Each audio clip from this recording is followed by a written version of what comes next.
So I just want to talk about how the walk of a believer is like a long-term relationship, where there'll be days when you will question if there is any fondness between each other.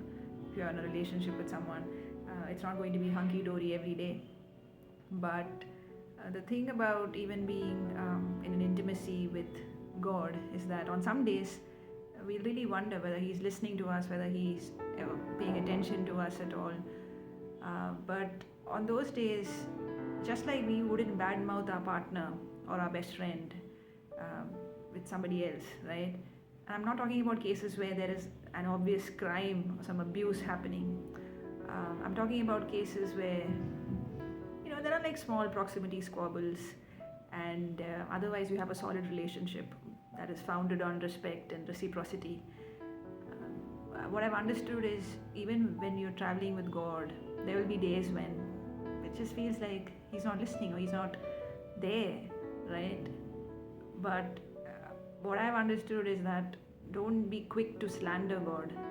Don't be quick to make a statement which you will regret later on, especially with non-believers, especially when you're talking to people who are already like, I don't know, agnostic, or maybe they're still struggling with faith. I think the hardest part is to not badmouth God. That is such a test, and I'm learning to do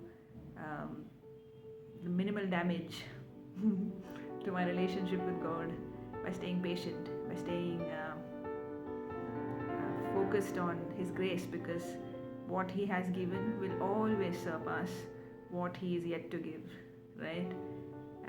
According to me, what I think, He's yet to give something because I'm praying for it, but it has not happened yet. But He's given me so much more also, including the breath I take, to the things I have materially.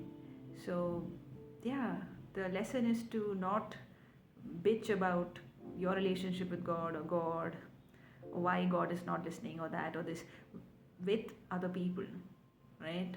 You can tell Him, yeah, you can tell Him anything, but don't badmouth Him. That's a task in itself.